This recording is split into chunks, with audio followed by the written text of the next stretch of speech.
Mari bercerai, ucap Kania dengan mantap. Tubuh Revan membeku. Dua kata yang dilontarkan Kania langsung menghantam dadanya.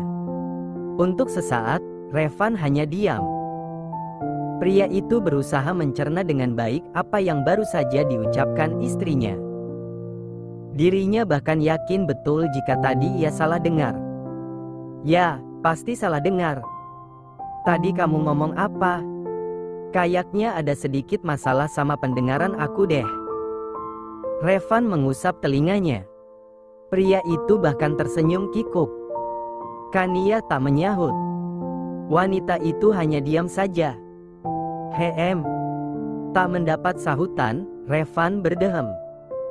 Alih-alih menjawab, Kania malah menyodorkan lembaran kertas yang ada di genggamannya pada Revan. Revan menerima dengan baik surat tersebut.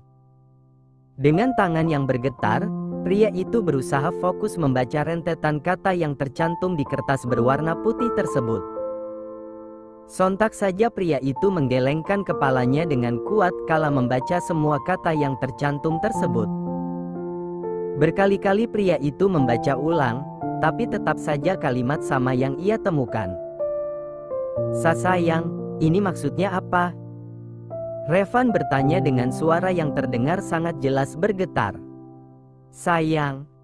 Revan menatap istrinya. Tatapan pria itu jelas menuntut jawaban pada wanita yang sejak tadi hanya terdiam membisu. Iya, apa yang Mas baca itu benar. Mari kita akhiri semuanya, balas Kania lagi. Revan menatap tak percaya wanita yang ada di sampingnya. Ternyata pendengarannya tidak salah. Salah satu kalimat yang sangat ia benci baru saja meluncur dari bibir wanita yang teramat ia cintai. Masih menyaksikan itu semua, Revan menggelengkan kepala berkali-kali. Kamu lagi nyiapin kejutan apa sih? Kok bercandanya sampai kelewatan gini?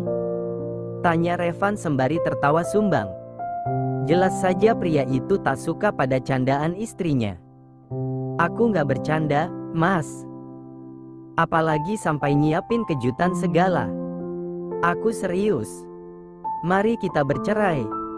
Kali ini Kania memasang wajah yang sangat serius. Seolah menggambarkan jika ia sama sekali tak bercanda. Melihat tatapan Kania membuat Revan semakin gugup. Perasaan takut sontak menelusup masuk ke dalam relung hatinya. Membayangkan hidupnya tanpa sosok Kania, membuatnya berkali-kali menggelengkan kepala. Tidak. Rasanya tidak mungkin dirinya bisa hidup dengan baik tanpa sosok wanita itu. Ditinggal hampir 3 bulan saja, penampilannya sudah seperti orang gila. Apalagi jika ditinggal selamanya. Tidak ada harapan lagi untuk hidup. Terkesan bodoh, tapi tak bisa dipungkiri. Cinta benar-benar mengubah hidupnya secara total. Sebelumnya, ia tak pernah jatuh cinta sejauh-jauhnya seperti ini. Bahkan, sosok Aca pun tak membuatnya sejauh ini. Kania, hanya wanita itu satu-satunya sosok yang membuatnya bertekuk lutut. Meskipun Aca dan Kania adalah orang yang sama. Tapi, Revan menyerahkan seluruh hatinya pada wanita yang bernama Kania, bukan Aca. Kenapa? Tanya pria itu dengan susah payah. Kania mengangkat sebelah sudut bibirnya. Untuk apa mempertahankan rumah tangga ini tanpa cinta? Kedua alis Revan langsung bertaut. Agak kurang paham dengan penuturan wanita yang ada di hadapannya. Maksud kamu apa, sayang? Aku cinta kok sama kamu. Banget malahan. Mendengar penuturan istrinya, Revan bingung. Bertanya-tanya, apakah wanita itu meragukan cintanya? Kania mengangguk. Tapi aku yang gak mencintai kamu. Kamu bilang apa tadi? Gak cinta sama aku? Lalu maksudnya selama ini apa, Kania?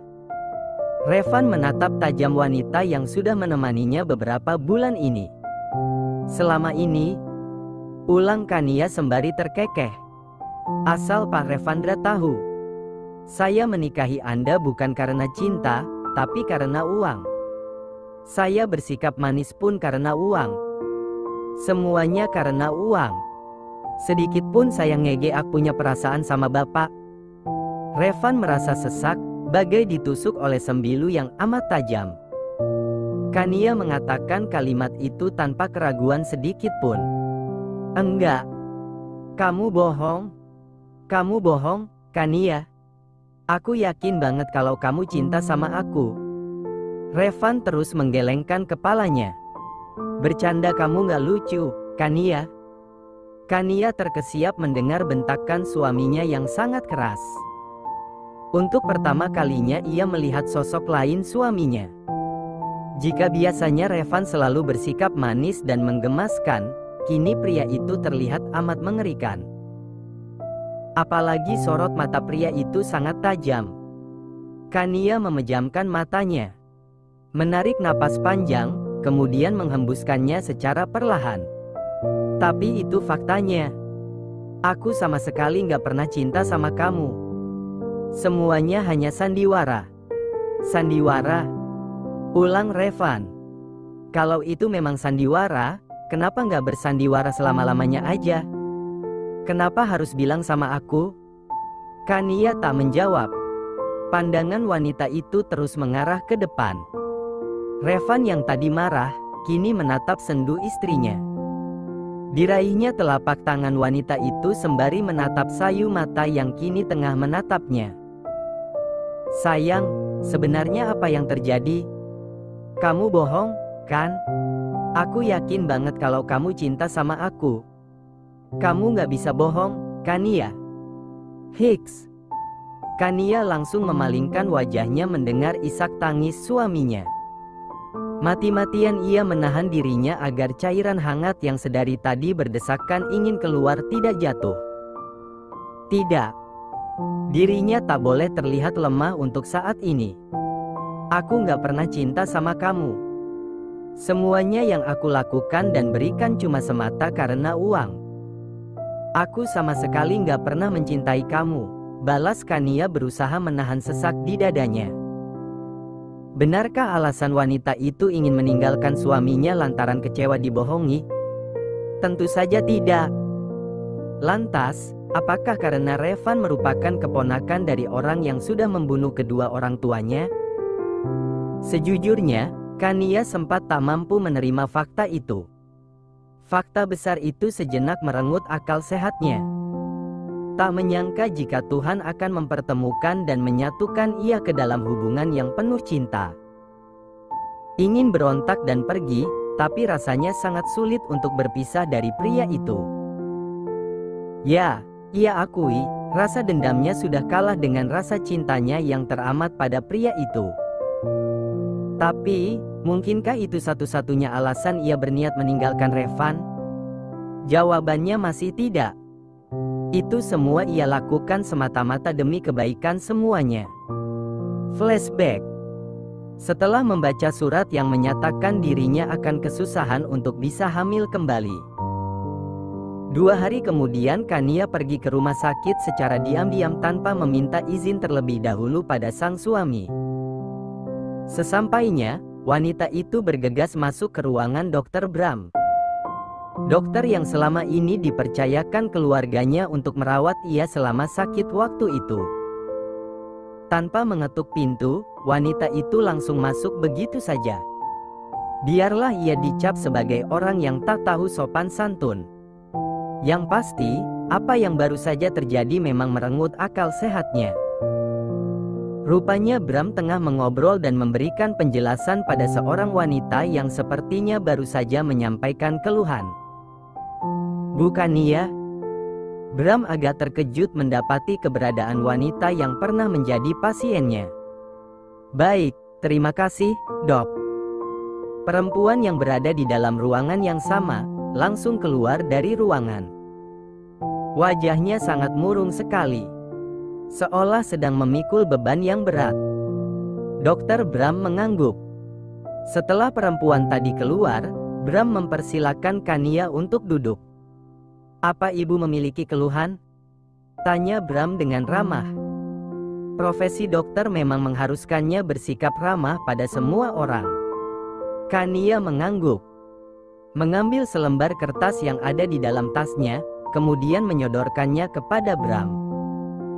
Meski heran, pria itu tetap menerimanya. Membaca deretan kata yang tertera. Pria itu ingat betul jika ini adalah kertas yang ia berikan pada suami wanita di depannya. "Dokter tahu kan surat ini?" tanya Kania dengan suara datar. "Iya, saya tahu surat ini. Saya sendiri yang memberikannya pada Pak Revan. Apa ada yang salah, Bu?" Kania mendongak, menatap dalam mata pria di depannya. "Ini nggak benar, kan? Dokter pasti salah prediksi, kan? Saya nggak mungkin nggak bisa hamil, Dok." Bram agak terkesiap mendengar pekikan wanita di depannya. Menarik napas dalam, kemudian menghembuskannya secara perlahan. Pria itu berusaha menjelaskan dengan pelan agar Kania bisa paham. "Saya tidak mengatakan jika ibu tidak bisa hamil. Di sini jelas tertulis jika ibu masih bisa hamil. Hanya saja, persenan untuk bisa hamil kembali hanya 30%. Itu semua akibat benturan yang sangat keras waktu itu. Ibu bahkan langsung mengalami keguguran di tempat kejadian. Akibat itu semua, pinggul ibu terhempas dan menyentuh dengan keras jalan raya. Tentu saja itu membuat kondisi rahim ibu sedikit bermasalah," papar Bram. "Tapi, saya tidak mengatakan jika ibu tidak bisa hamil. Saya hanya seorang dokter yang memprediksi sesuatu. Tapi, hanya Allah saja yang menentukan semuanya. Saya akan berusaha mendapatkan vitamin yang sangat bagus untuk kesehatan rahim ibu. Hanya saja, vitamin itu sangat susah untuk didapatkan. Yang bisa saya katakan hanyalah, berusaha lebih keras dan jangan pernah melupakan Allah. Teruslah berdoa kepadanya. Tidak ada yang mustahil di dunia ini." Kania terdiam. Pandangan wanita itu amat sendu sekali. 30%, Dok. Saya pikir itu sangat sedikit, lirik Kania. Perlahan, bahu wanita itu mulai bergetar. Cairan yang sejak tadi ia tampung di kelopak matanya, justru mengalir dengan deras hanya dengan sekali kedipan. "Sasak." Satu kata itulah yang menggambarkan perasaannya. Dirinya benar-benar merasa sesak mendapatkan fakta baru ini. Meskipun ia sudah tahu sebelumnya. Namun, tetap saja, sesak yang ia rasakan sama sekali tak berkurang. Yang ada semakin menjadi. "Bu, jangan seperti ini. Ibu masih punya harapan. 30% itu angka yang cukup tinggi. Saya sudah bilang, nggak ada yang mustahil di dunia ini. Ibu bisa selamat dari kecelakaan itu pun sesuatu yang luar biasa. Padahal, jika saya boleh jujur, saya hampir tak percaya jika ibu bisa selamat. Apalagi, kondisi ibu waktu itu tengah hamil." Sejujurnya, Bram sedikit heran tak mendapati keberadaan suami wanita yang ada di depannya. Bertanya-tanya, apakah Revan memberitahukan masalah ini atau tidak? Apa tidak ada cara lain yang bisa saya lakukan agar kondisi rahim saya bisa pulih? Tanya Kania penuh harap. Bagaimanapun, ia masih berharap bisa mengandung kembali. Ya, ia juga ingin menjadi wanita normal seperti pada umumnya. Tanpa ada cacat sedikit pun.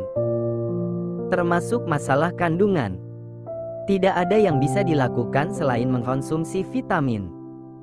Kondisi rahim ibu tidak bisa ditangani dengan operasi atau sejenisnya. Percayalah, Bu. Semua bisa saja terjadi. Jangan pesimis dulu. Bram berusaha meyakini wanita yang ada di hadapannya.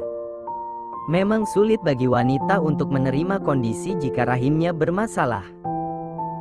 Faktanya, hanya ada sebagian pria yang mau bertahan dalam hubungan itu, karena sebagian memilih untuk berkhianat dan mencari tempat baru untuk menampung benih dan melahirkan darah dagingnya. Bagaimanapun, seorang pria pasti menginginkan bayi yang berasal dari darah dagingnya sendiri.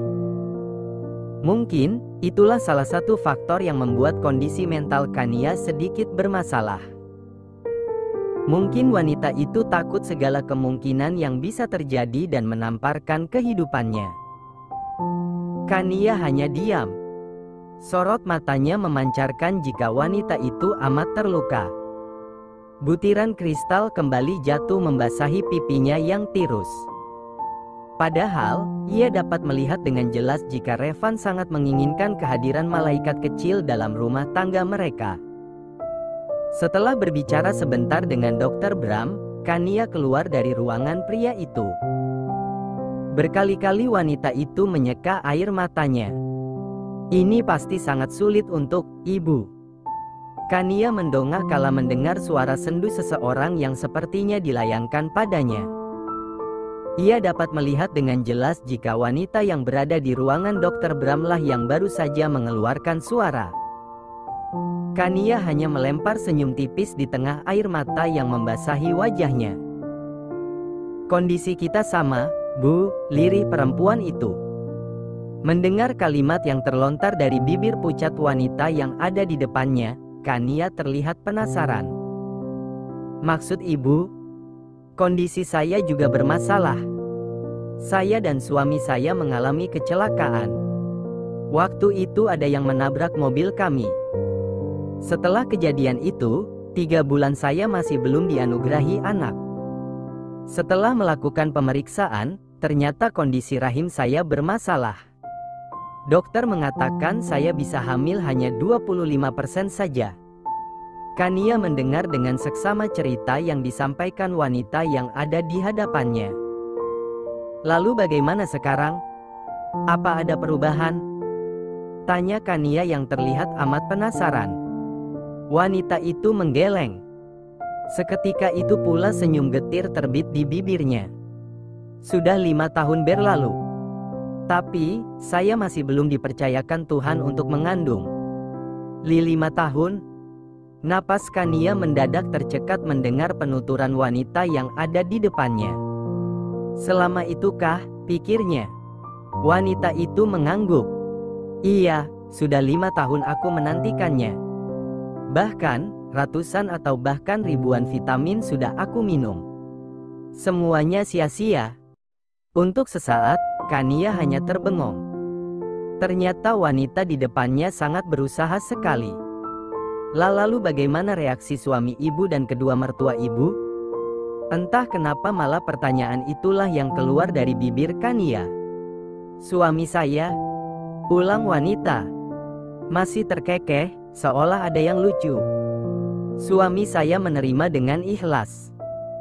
Dia selalu meyakini saya kalau saya akan hamil nantinya." Kania tertegun. Sesetia itukah suami wanita itu? 5 tahun bukanlah waktu yang singkat. Sangat wajib diapresiasi jika pria itu mau bertahan. Tapi sayangnya, dia malah menyerah. "Setelah 2 tahun saya nggak bisa memberikan dia keturunan," dia mulai oleng. Sikapnya mulai berbeda. Sosok perhatian dalam dirinya tidak saya temukan lagi. Hingga, di tahun ketiga, semuanya terbongkar.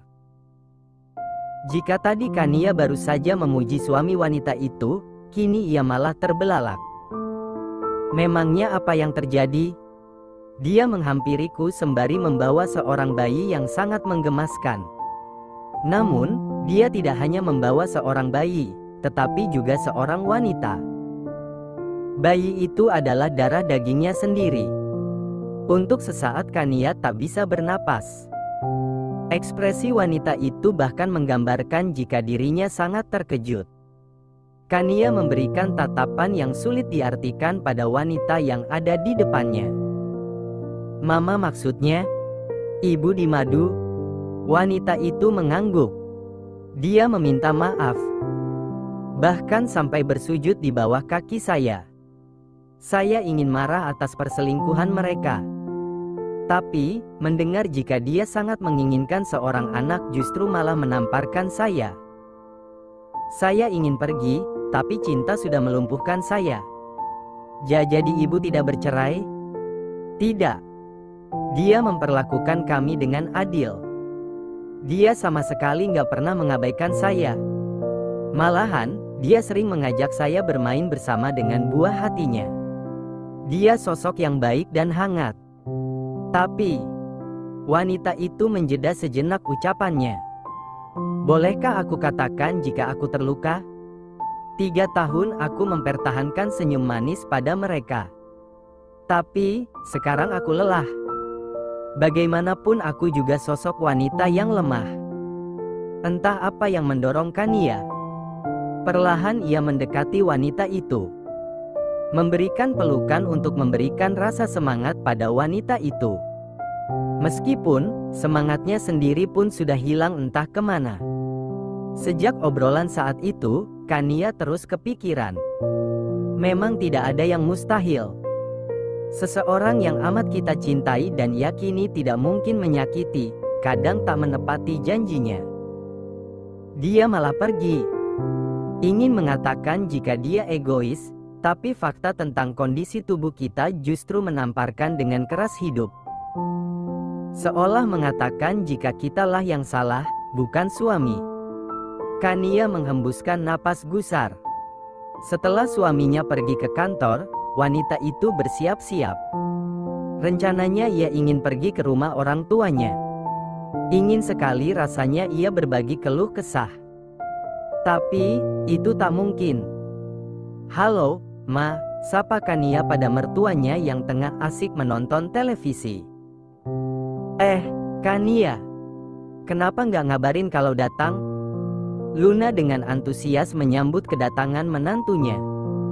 Dengan ramah wanita itu mempersilakan menantunya untuk masuk. "Kamu udah makan?" tanya Luna dengan lembut. Kania mengangguk. "Mau minum?" tawar Luna lagi. "Enggak, Ma." Luna mengangguk. Wanita parubaya itu lalu mendudukkan dirinya di samping Kania. Dielusnya dengan lembut rambut menantunya. "Tumben datang ke sini nggak ngabarin dulu? Kan kalau tahu, Mama bisa bikin kue dulu." Kania tersenyum. "Nggak apa-apa, Ma. Kania suntuk di rumah. Makanya main ke sini." "Nggak apa-apa sih. Kalau kamu suntuk, kamu bisa main tiap hari ke sini. Pintu rumah selalu terbuka lebar buat kamu." Lagi-lagi Kania tersenyum. Mama mertuanya ini memang memperlakukan ia seperti anaknya sendiri. Kania benar-benar merasa beruntung. "Gimana keadaan kamu?" "Alhamdulillah, kondisi Kania sudah benar-benar sehat, Ma." "Untuk lari aja Kania sanggup kok," kekeh Kania. "Ya jangan dong," balas Luna. "Tapi, Revan ngejaga kamu, kan? Kamu bilang aja sama Mama kalau Revan jahat sama kamu. Biar Mama cincang tuh anak." Tawa langsung berderai dari bibir Kania. Sangat lucu dengan sikap Luna yang sepertinya lebih menyayangi menantu daripada anaknya sendiri. Mama turut berduka sama apa yang baru saja terjadi. Kania melemparkan senyum melihat wajah murung mertuanya. "Tapi kamu tenang aja. Mama percaya kalau sebentar lagi kamu pasti bakal hamil. Semuanya hanya menunggu waktu sayang." Detik itu pula Kania tersenyum kecut. "Mama pengen cucu?" tanya Kania.